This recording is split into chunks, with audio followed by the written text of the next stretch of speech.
This is Richmond's Morning News with Rich Herrera. You may have hoodwinked everyone else, you can't fool me. I listen to public radio. On News Radio WRVA. All right, good morning, everybody. It is 6:34 here on Richmond's Morning News. Appreciate you spending time with us here on this Wednesday morning. Quick reminder, no show on Friday. It's a company holiday. So Super Dave and I will take the day off. Dave, what have you decided to do on your day off? Probably get caught up on sleep. Oh, I was going to invite you to do something. Well, as long as you do it after I'm awake. Well, I mean, why don't we get together? And we could talk about politics, sports, weather, traffic, and I'll tell you the I think time we do of already day do that 4 to 5 days a week. So Are you sure? I think a day off from that won't hurt anybody. I can just stand there and go, hey, news radio time is 6:34. You're listening to, or actually you're hanging out with Rich in Richmond's Morning News. You don't want to do that? Yeah, you can do that on your own time. Okay, just want to make sure. I do want to cover this. I just told Gary, this is just absolutely amazing that we are facing, and I said it yesterday, Louise Lucas repeated it, so I'm going to repeat what she said. We are facing a looming government shutdown in the Commonwealth of Virginia. Unprecedented. And you hear all this hyperbole all the time, but I don't know, and I've seen some reports, we've never had a government shutdown in the Commonwealth of Virginia. Why? We're arguing over roughly $1.5 billion more that the Democrats want to spend in Capitol Square, but they can't figure out how to pay for that. And we told you, here's what they want to use the money for. Everybody says, okay, we're going to use it for K through 12. I don't really and haven't seen exactly what exactly the pressing issue K through 12 that they want to address, but they'll throw money at K through 12. Then they want some $250 million, $230-something million to pay for expired COVID-era Obamacare subsidies for people in Virginia that lost them when the government said, oh, yeah, those temporary Obamacare subsidies, yeah, they were temporary. And like we explained before, for those that are complaining that the temporary Obamacare subsidies expired, I guess you didn't read the word temporary. But as we know, once you create something in government, it never goes away. Once you give your neighbor your Wi-Fi password, if you ever change it, they're going to knock on the door. Yeah, hey, can I get the new password? No, we changed it. Well, I had it before. I need it again. Are you helping pay for it? It doesn't matter. You gave it to me. I want it again. You give your sister-in-law your Netflix password. You change it. She's going to want it because she just got used to getting it for free. Same thing here. These people got used to getting Obamacare subsidies. They knew it was temporary, but they just got used to it. So now they're upset. So now we've canceled the session of the House tomorrow because they don't have a budget. The Democrats can't figure out how to get together to raise the money to tax somebody to spend an extra $1.5 billion. Now, here's where it's starting to get nasty.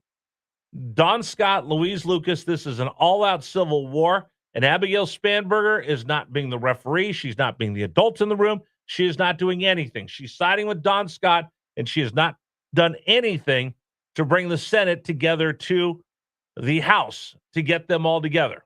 And the Republicans are standing there, although there are some Republicans that are thinking of voting for this boondoggle of a budget. If you do, I'm going to come to Capitol Square. I'm going to ask you face-to-face, why would you do something that is absolutely insane that they want? And by the way, just so you know, some of the things they want are $200 million set aside for future future Trump-proofing the state budget in case the federal government decides to spend less money. And there's $500 million that they will reconfigure at the 2-year mark.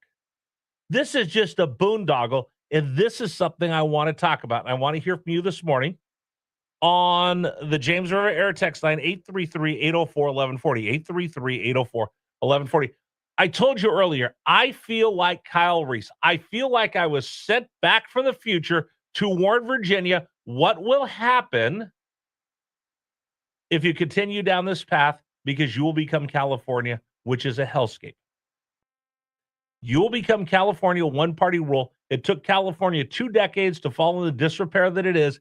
It's taking Virginia about 3 months as they hurdle us through this. Let me just throw all this out for you. I got a couple points for you. The Democrats are using full control to pass a far left agenda, a liberal agenda. Taking away your guns, 20 gun-related bills yesterday, restricting firearms. They are going to use the budget to create legal weed shops throughout the Commonwealth of Virginia.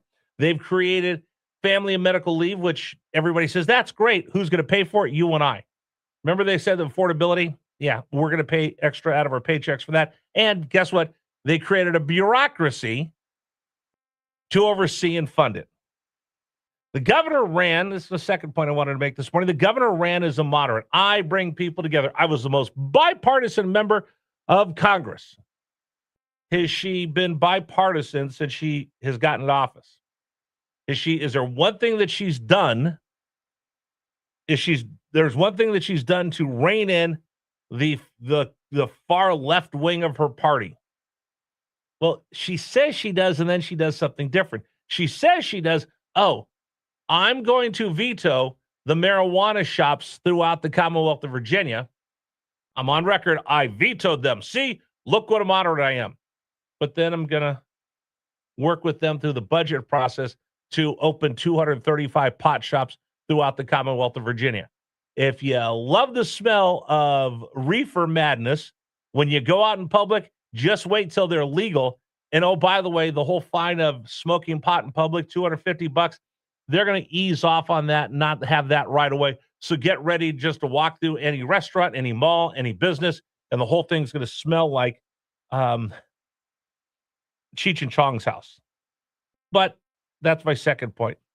The number 3 point I want to make sure that I get across to everybody this morning, this budget fight shows the Democrats are divided, but still moving far to the left. This isn't about whether we tax you or we don't tax you. This is about how much money we're going to take out of your pocket. We're either going to take it out of your pocket by sticking it to the data centers, because gosh knows they have to pay their fair share, and I should be able to take as much money for them as possible. We had a deal that they got a break on replacing items that they have to buy because those servers burn up so fast because they're so hot and they get overused. Now Louise Lucas goes, well, if I can't have that, then I'll just impose a new tax on their generators they have as a backup.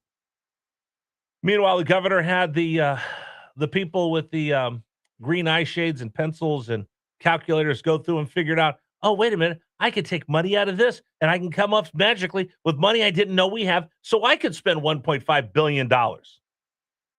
They're not fighting over whether to take our taxes or not take our taxes. They're just fighting, where are we going to take our taxes for so we can use it for our pet projects? And this whole thing of putting the legal pot shops, I listened to the press conference yesterday, and there was a representative stand up there, and she talked and she talked and she talked. I timed it for 3 minutes. You know the one word that she did not use in her entire speech while she's standing there with the governor? Because these are for putting legalized marijuana retail stores throughout the Commonwealth. They call it whatever else, but this is what it is. You're going to have legal marijuana stores throughout the Commonwealth.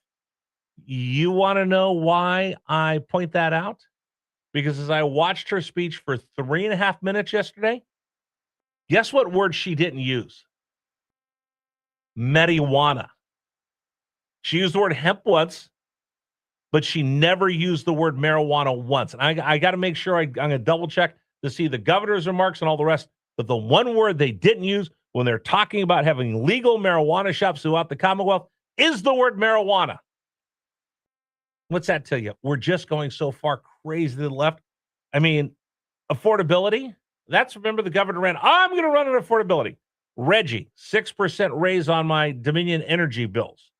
Now we're going to have taxes come out for all these pet projects. How many things have you seen where they promised affordability. Donald Trump's ruined this economy. I'm going to run on affordability. How many things can you point to that the governor's done so far that have anything to do with lowering the price of things and helping my pocketbook and yours? If you know of one, tell me. Because here's the bottom line.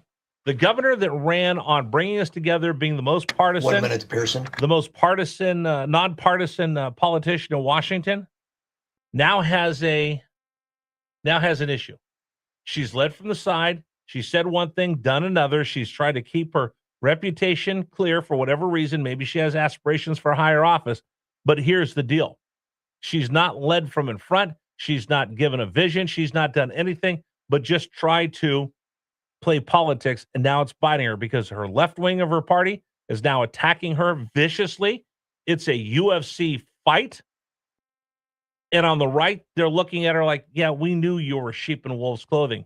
She's in trouble. She is not governing the state the way that she ran, and their leadership is lacking. And that's the mess that we see at Capitol Square. You want to comment, please feel free. 833-804-1140, 833-804-1140, the number for you to join us on the James River Air text line. Love to hear from you this morning, 833-804-1140. Either way, the Democrats, it is a, I can't say the word I want to use, but it is absolutely a mess. I might as well get the circus tent and put it over the top of Capitol Square because that's what it is right now. That's what it really is right now. But the one thing I'm going to say, I want to hear from the Republican leadership. I want to hear from the Republican leadership while all this is going on. You guys can either sit there and enjoy the show and watch them beat each other up, or you can have alternative ideas. You can show what you would do if you ever got the governor's mansion back, or you got to be the Speaker of the House or the leader of the Senate. The Republicans have to stand there and lead right now, even though they don't have the leadership ability. They've got to show the vision they have is a lot better than the mess we're seeing from the Democrats right now. Comments, 833-804-1140 on the James River Air text line. This fires me up because they're trying to hurdle us as quick as they can into becoming California. And the Republican leadership in the General Assembly, time for you all to step up. All right, today's program is brought to you in part by Pearson Signature Dealerships. You know,